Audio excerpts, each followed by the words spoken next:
Hello friends, मैं गौरव और आज का ये वीडियो मैं कुछ सवालों के साथ स्टार्ट करना चाहूंगा। एडिटर साहब, स्क्रीन पे पहला सवाल पेश किया जाए। सवाल ये है, मुर्गी पहले आई कि अंडा? आई नो बहुत ही कॉमन क्वेश्चन है, पर इसका आंसर 70% लोग एक्चुअली में नहीं जानते हैं। खैर ये छोड़ो, ये वीडियो देखो। कैसे ये कमेलियन हरे रंग से एक झटके में नीले रंग का हो रहा है। और हम तो ये जानते हैं कि चमेलियन सराउंडिंग के कलर के हिसाब से अपने शरीर का रंग बदलते हैं, लेकिन क्या आपको कहीं भी उसके सराउंडिंग में कोई नीला रंग दिखाई दे रहा है? नहीं ना। वो इसीलिए क्योंकि कमेलियन किसी भी चीज को छू के उसका रंग नहीं लेता, जैसे तुम्हें बताया गया है। इनफैक्ट इसके पीछे की वजह तो कुछ और ही है, जिसके बारे में मैं कुछ ही देर में आपको बताऊंगा। लेकिन उसके पहले अनदर क्वेश्चन फॉर यू। क्या तुम मुझे ये बता सकते हो, पेन ड्राइव का वेट उसमें डेटा भरने के बाद बढ़ता है या फिर नहीं? अगर नहीं जानते इन सारे सवालों के जवाब, तो मेरे साथ बने रहो इस वीडियो के अंत तक और मैं तुम्हारे दिमाग के वो सारे सवाल क्लियर करूंगा जो तुम गूगल को पूछ कर हमेशा परेशान करते रहते हो, और वो भी इतने आसान भाषा में कि आप अपने दोस्तों को भी सिखाओगे। So without wasting any time, let us get on with our question number 1। What came first, chicken और एग?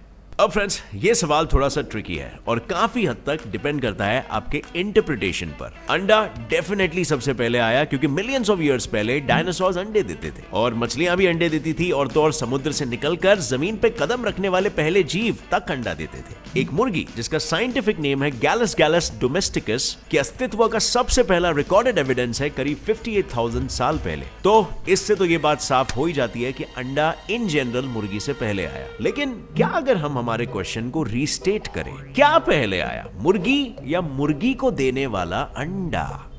ये जानने के लिए हमें पहले तो ये क्लियर करना होगा कि हम किसे एक मुर्गी का अंडा कंसीडर कर रहे हैं। वो अंडा जिसे एक मुर्गी ने दिया है, या वो अंडा जिससे एक मुर्गी निकलेगी? एवोल्यूशनरी साइंटिस्ट के अनुसार जब दुनिया में चिकन का नामो निशानी नहीं था, तब दो बर्ड्स जो ऑलमोस्ट मुर्गी जैसे ही दिखते थे पर पूरी तरीके से चिकन में डेवलप नहीं हुए थे, ने आपस में मेट किया। मतलब ऑलमोस्ट मुर्गी जैसे ही है लेकिन पूरी तरीके से मुर्गी नहीं है, और इन बर्ड्स को हम प्रोटो चिकन कहते हैं, यानी ये सबसे पुरातन काल के प्राचीन चिकन है। लेकिन इन्होंने जब मेट किया तो कुछ बहुत ही विचित्र हुआ। इनके मेटिंग के बाद जो जाइगोट में पैदा हुआ बच्चा था, उसमें कुछ अजीबोगरीब म्यूटेशंस आए, और इस म्यूटेशन की वजह से दुनिया का फर्स्ट टिपिकल चिकन पैदा हुआ। एंड इसीलिए टू आंसर योर क्वेश्चन कि कौन पहले आया, ये इस बात पे डिपेंड करेगा कि हम उस एग जिससे फर्स्ट चिकन निकला को क्या बुलाते हैं। अगर हम उसे एक प्रोटो एग बुलाते हैं तो चिकन पहले आया, लेकिन अगर हम उसे चिकन एग बुलाते हैं, जो कि जिन लोगों ने अंडा दिया था वो लोग तो चिकन नहीं थे, तो चिकन एग कैसे बुलाओगे? बट फिर भी अगर आप बुलाना चाहोगे तो यस, एग पहले आया। सो है ना बिल्कुल पैराडॉक्सिकल सिचुएशन। बिल्कुल यही मानना है प्रोटो चिकन थियरी का, जो इस अनआंसरेबल क्वेश्चन को एक्सप्लेन करती है, और ये एक काफी पॉपुलर और वेल एक्सेप्टेड थियरी भी है। नंबर 2,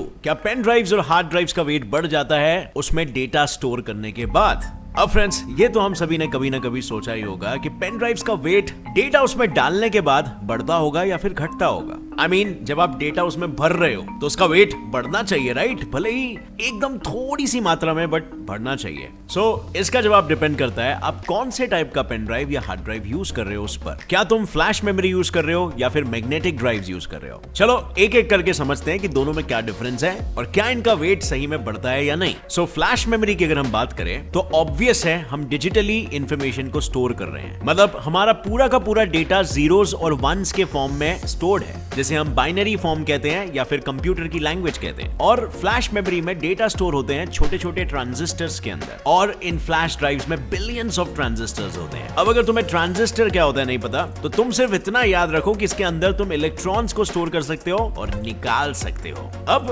डेटा को अंदर डालना मतलब क्या हुआ? इलेक्ट्रॉन्स को अंदर डालना, राइट? अब जाहिर सी बात है, अगर हम इलेक्ट्रॉन्स को अंदर डाल रहे हैं तो इसका मतलब क्लियर है कि हम मास को अंदर डाल रहे हैं, और अगर मास अंदर गया तो वेट तो ऑब्वियसली इंक्रीज होगा ही ना। बट प्रॉब्लम ये है ना कि एक इलेक्ट्रॉन का वेट होता है 9.1 into 10⁻³ किलोग्राम्स। मतलब अगर तुम पूरा का पूरा पेन ड्राइव भी इलेक्ट्रॉन से भर दोगे ना, फिर भी तुम्हें इंक्रीज इन वेट नहीं समझ में आएगा, क्योंकि लिटरली वो इतना कम वे करते हैं कि हम उन्हें लेबोरेटरीज में यूज होने वाले इंस्ट्रूमेंट से भी मेजर नहीं कर पाते।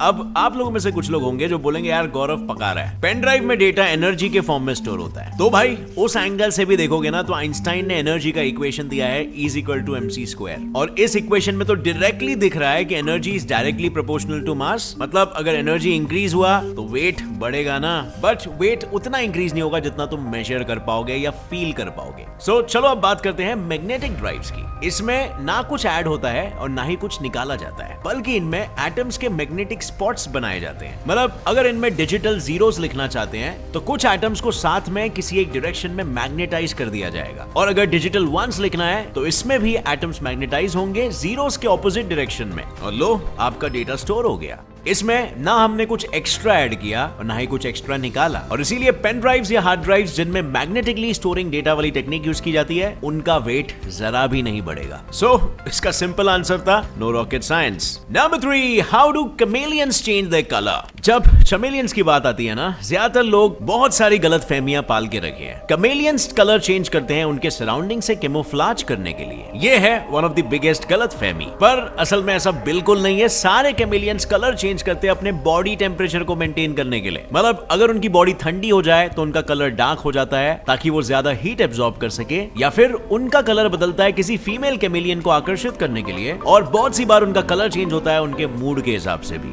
अगर उनका मूड काफी कूल और शांत है तो उनका कलर ग्रीन होगा, और अगर वो किसी कैमेलियन को देख के गुस्सा हो रहे हैं तो उनका colour green to yellow to orange to red हो जाएगा। अब यही सोच रहे हो ना कि ये कलर आखिर चेंज कैसे होता है? वेल, इस सवाल का जवाब दिया हमें यूनिवर्सिटी ऑफ जेनेवा ने, जहां उन्होंने अलग अलग कलर के कैमेलियंस के स्किन के सैंपल्स लिए ताकि उन पे डेप्थ में स्टडी कर सके। और स्टडी के दौरान उन्हें ये दिखा कि कैमेलियंस के टॉप स्किन के लेयर में येलो कलर्ड पिगमेंट सेल्स होते हैं, और इन सेल्स के नीचे 130 mm जितने छोटे क्रिस्टल्स मौजूद होते हैं, जिनके अरेंजमेंट पर एक्चुअली में डिपेंड करता है उनका कलर क्या दिखेगा। अगर इन क्रिस्टल्स के बीच में स्पेसिंग काफी कम है तो कैमेलियंस के स्किन पे जो लाइट पड़ती है ना, उसमें से सिर्फ ब्लू लाइट ही रिफ्लेक्ट हो पाएगी, जिसकी वजह से उनका कलर हमें ब्लू दिखाई देगा। और वैसे ही अगर क्रिस्टल्स में स्पेसिंग बढ़ जाए तो उनका कलर हमें ग्रीन दिखाई देगा, और अगर स्पेसिंग और बढ़ती चली गई तो कलर भी और चेंज होता चला जाएगा हायर वेवलेंथ्स की ओर, मतलब toward orange and red colour. हालांकि इस स्किन की स्टडी के बाद सब कुछ प्रूव्ड और क्लियर था, पर फिर भी उन्हें ये कंफर्म करना था, तो उन्होंने चमेलियंस की स्किन को फिजिकली कंप्रेस किया, यानी कि दबाया, जिसकी वजह से नीचे मौजूद क्रिस्टल्स के बीच के स्पेसिंग कम हो गए और उनकी उतनी स्किन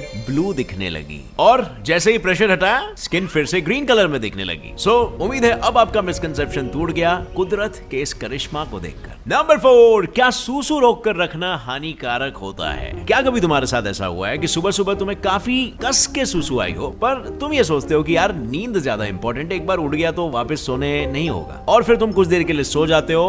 सो यहाँ पर सोचने वाली बात यह है कि भाई सबसे पहले तो तुम्हारी बॉडी ने रात भर सूसू को कंट्रोल करके रखा, और फिर तुम आलसपन के कारण उसे और कंट्रोल कर रहे हो। पर क्या इतने लंबे वक्त तक सूसू को रोकना सही है? अब जाहिर सी बात है ये सवाल किसी नॉर्मल इंसान को पूछे, इससे तो अच्छा है कि हम डॉक्टर से ही पूछ लेते हैं। और जब डॉक्टर से ये सवाल पूछा गया तब एक कोइंसिडेंस हुआ। सब ने सबसे पहली बात जो सेम कही वो ये है कि हम इंसानों को हर 3 घंटे में पी करना जरूरी है। वेल, 3 घंटे में क्या हमें सही में इतना टाइम मिलता है? बट व्हाट इफ हम 3 घंटे में सूसू नहीं करने जाते? क्या वो हमारे बॉडी को कुछ डैमेज करेगा? यार आजकल के भाग दौड़ की जिंदगी में 5 मिनट की फुर्सत नहीं होती, वहां पर हर 3 घंटे में सूसू जाना कंपलसरी बनाना क्या सही में रिक्वायर्ड है? तो इस पर डॉक्टर्स ने यह कहा कि हाँ, ये हमारे बॉडी के लिए काफी हानिकारक है। हो सकता है कि इसकी वजह से हमारी जान भी चली जाए, क्योंकि अगर ज्यादा समय तक सूसू रोक के रखने की आदत बना ली जाए तो यूरिनरी ट्रैक्ट इन्फेक्शन होने के चांसेस बढ़ जाते हैं, क्योंकि यूरिन बॉडी का वेस्ट है और ज्यादा देर तक उसे बॉडी में स्टोर करके रखना मतलब बैक्टीरिया को पनपने में मदद करना। जब काफी टाइम तक आप सूसू को रोक के रखते हो तो उसमें बैक्टीरिया पनप के बड़े हो सकते हैं, जिसकी वजह से तुम्हारा पूरा यूरिनरी ब्लैडर इन्फेक्ट हो सकता है। और यह भी हो सकता है कि वो बैक्टीरिया तुम्हारे अंदर के यूरिनरी ट्रैक के मसल्स को हानि पहुंचाए, उसे खाने लगे, जिसकी वजह से सूसू करते टाइम तुम्हें जलन महसूस हो। या फिर जब तुम काफी देर तक सूसू को रोक के रखते हो तब तुम्हारे ब्लैडर के मसल्स टाइट हो जाते हैं ताकि कोई लीकेज ना हो। पर अगर तुम इसी को आदत बना लो तो फिर यह भी हो सकता है कि तुम्हारे ब्लैडर के मसल्स हमेशा के लिए टाइट हो जाए और फिर तुम्हारा सूसू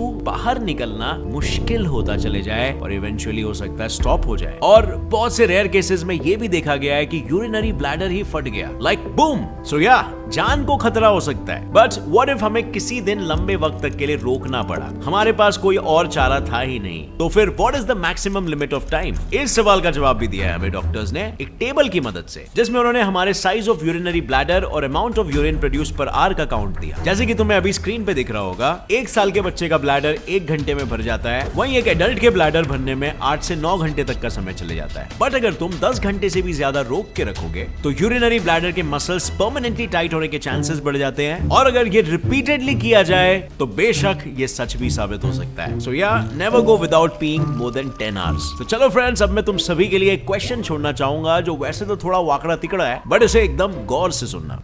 Okay.